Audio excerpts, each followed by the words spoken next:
past 30 years, the Soviet Union has progressed from a war-ravaged nation with a military capability greatly inferior to that of the United States to a point today where it has achieved a rough strategic parity with us and is now striving for military superiority.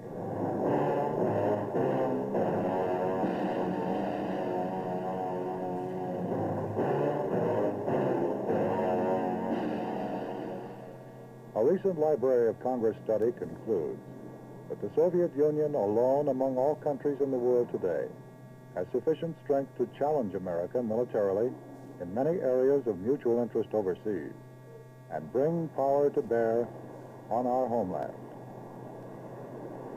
One major factor that has allowed the Soviets to make such rapid strides is their huge investment in military research and development. Today, they are turning out weaponry of a quality generally comparable to that of any other nation in the world. Achievement of world technical superiority is a national goal which has been echoed by every Soviet leader since Lenin. In 1948, Stalin stated that the USSR will achieve technical superiority over the capitalist nations of the world.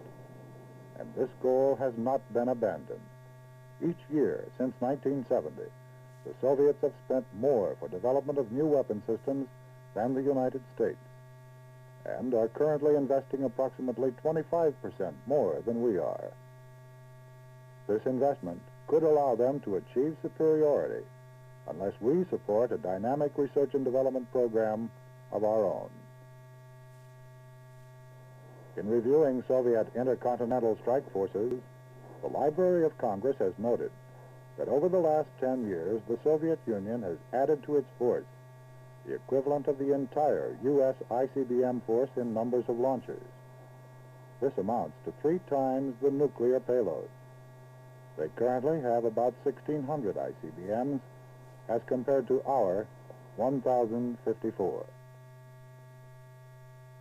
Their currently deployed force consists primarily of 5 types of ICBMs developed during the 1960s. Their older systems are being replaced with 4 new, more advanced ICBMs developed in the 1970s.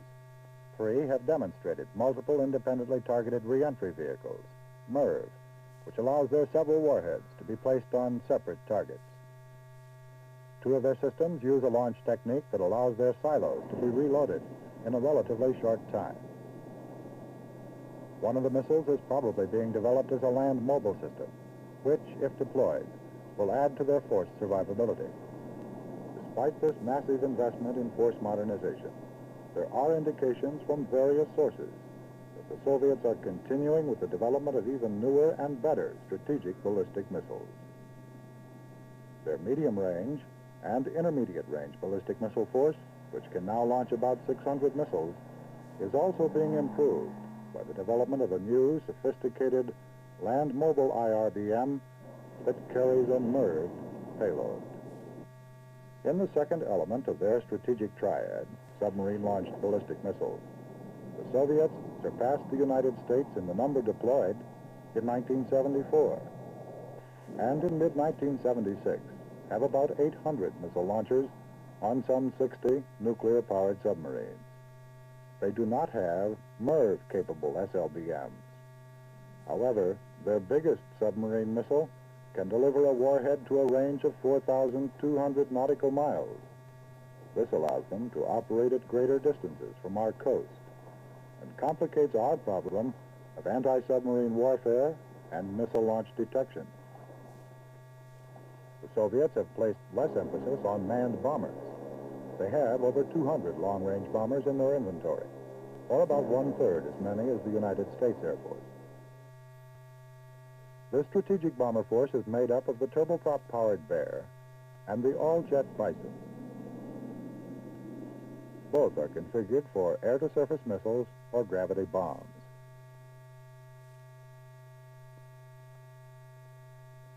A vastly superior new intercontinental bomber, the Backfire, has been deployed in their nuclear strike force. Even without refueling, it could reach targets over much of the United States. The Library of Congress study indicates that the Soviets have whittled away our overwhelming strategic lead and have now surpassed the United States in the total number of strategic delivery vehicles. In general, our strategic weaponry is considered somewhat more sophisticated than the Soviets. However, they are actively striving to overcome our current technological edge.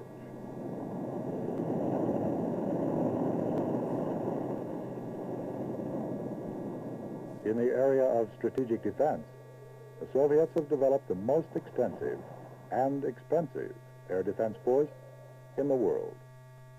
They operate over 5,000 early warning and ground control intercept radar sites.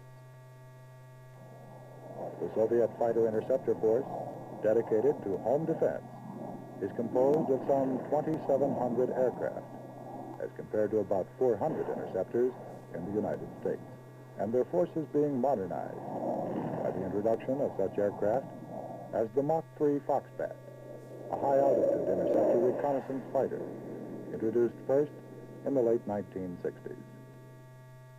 We expect the Soviets to deploy a new defense version of the swing-wing Flogger, armed with 4 air-to-air missiles and an internal gun. In the post-1980 time frame, an entirely new interceptor is expected to go operational. A significant portion of this force is protected by hardened aircraft shelters, and this holds true for their tactical fighters as well.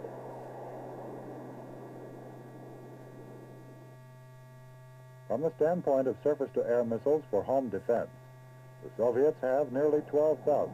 The United States has none dedicated to this mission. They have 4 types of SAM deployed at fixed positions in the most critical areas of the Soviet Union. They range from early models, which literally ring Moscow, to newer road transportable systems capable of intercepting both low-flying and extremely high-flying supersonic aircraft. It is readily apparent that the Soviets have developed a massive capability for strategic defense and are actively developing new weapons to ensure continued modernization of this force through future years. Regarding the Soviet general purpose forces, it may be stated that with the sole exception of helicopters, the Soviets have a significant numerical superiority in all major elements of ground, naval, and tactical air forces, and they are continuing to upgrade their capabilities across the board. Their medium tank is comparable to the best U.S. tank, and they recently began production of a new medium tank.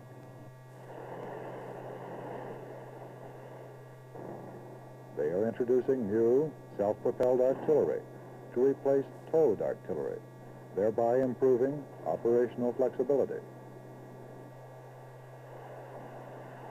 In addition to large numbers of artillery rockets, the Soviets have deployed tactical missiles and rockets for battlefield operations. These include surface-to-surface unguided rockets and guided missiles that have a range from 165 to 500 miles. One of the more important trends in force improvement has been the development of 5 mobile surface-to-air systems for defense of ground forces against air attack during fluid battlefield situations. These include the SA-4, designed to intercept medium to high altitude intruders, the mobile SA-6, the SA-8, SA-9, and the shoulder-mounted SA-7 for defense against low-flying aircraft. These mobile surface-to-air missiles are complemented by a 4-barrel 23mm self-propelled anti-aircraft gun.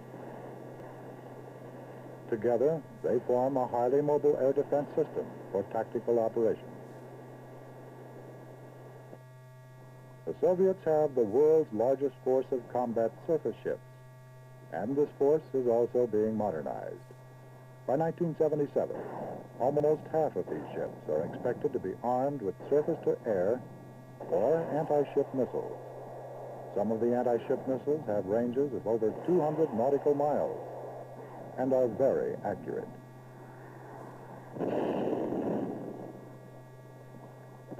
They have been expanding their anti-submarine warfare capability by deploying the Moskva and Leningrad anti-submarine warfare cruisers, which carry about 20 helicopters and are armed with surface-to-air missiles. In 1973, the Soviets launched their first aircraft carrier, the Kiev class, which will probably go operational later this year. This carrier is expected to be equipped with a combination of helicopters and new fighters, having a vertical and short takeoff and landing capability.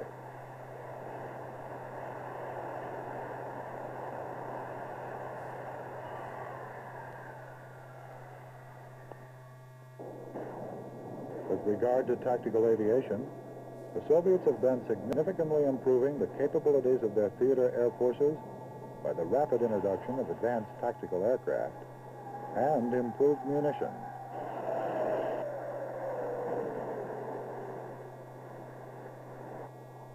The newer aircraft, specifically the late model fish beds, swing wing fitters, floggers, and fencers, have substantially improved range, payload, avionics, and electronic countermeasure capabilities. These new aircraft already comprise a significant portion of the force, providing improved operational flexibility and efficiency. Naval and Air Force tactical air capabilities are complemented by several hundred Blinder and Badger medium-range bombers, many of which have long-range air-to-surface missiles for use against both land and sea targets. In an all-out nuclear war, any number of these medium bombers could be used on one-way missions against the United States. Utilization of the new backfire in a theater strike role would also greatly improve Soviet tactical and naval capabilities. The Soviets have a significant airlift capability using the AN-22, which can operate from semi-prepared surfaces and can transport bulky, heavy equipment, such as mobile missiles and tanks. Their new long-range cargo transport, IL-76, comparable to RC-141, entered the operational inventory in 1974. Complementing these aircraft is the AN-12, which is used for both strategic and tactical airlift. Follow-on replacements for the AN-12 and the AN-22 are expected to go operational in the 1980 to 1981 time period.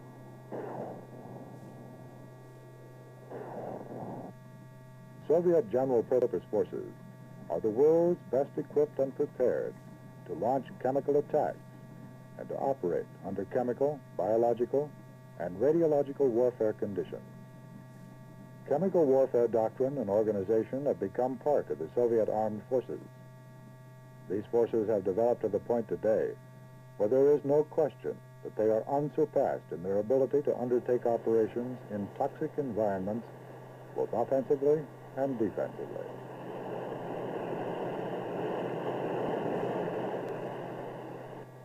It is difficult to assess the balance of power between the United States and Soviet general-purpose forces due to many divergent factors.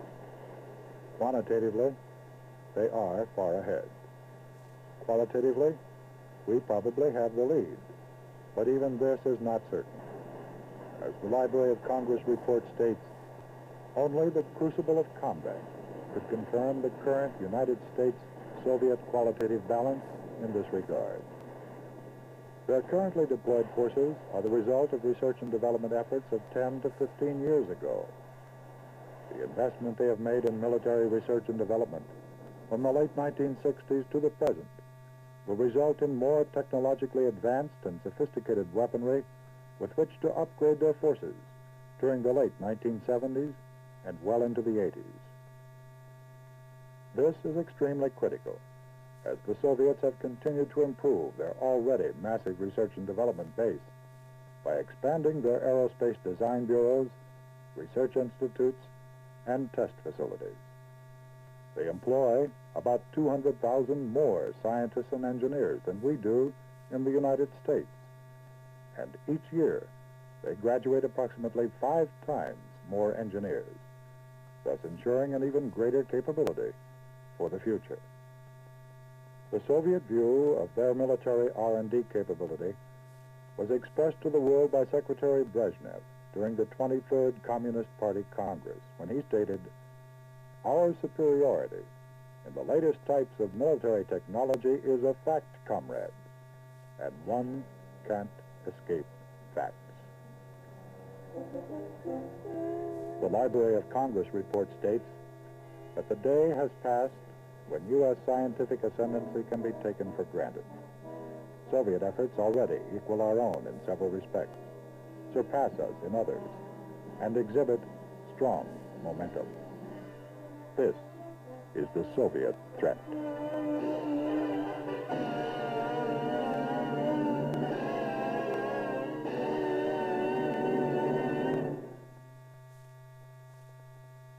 Study concludes that the Soviet Union, alone among all countries in the world today, has sufficient strength to challenge America militarily in many areas of mutual interest overseas and bring power to bear on our homeland. One major factor that has allowed the Soviets to make such rapid strides is their huge investment in military research and development nations of the world. And this goal has not been abandoned. Each year since 1970, the Soviets have spent more for development of new weapon systems than the United States, and are currently investing approximately 25% more than we are. This investment could allow them to achieve superiority unless we support a dynamic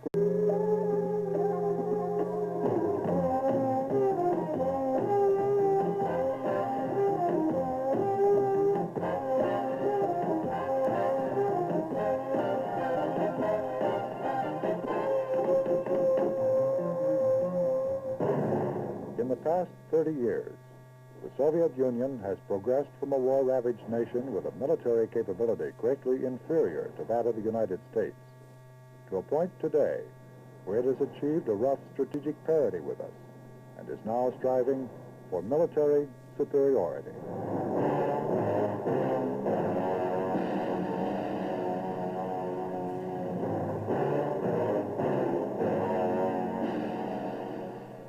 A recent Library of Congress. Today, they are turning out weaponry of a quality generally comparable to that of any other nation in the world. Achievement of world technical superiority is a national goal which has been echoed by every Soviet leader since Lenin. In 1948, Stalin stated that the USSR will achieve technical superiority over the capitalist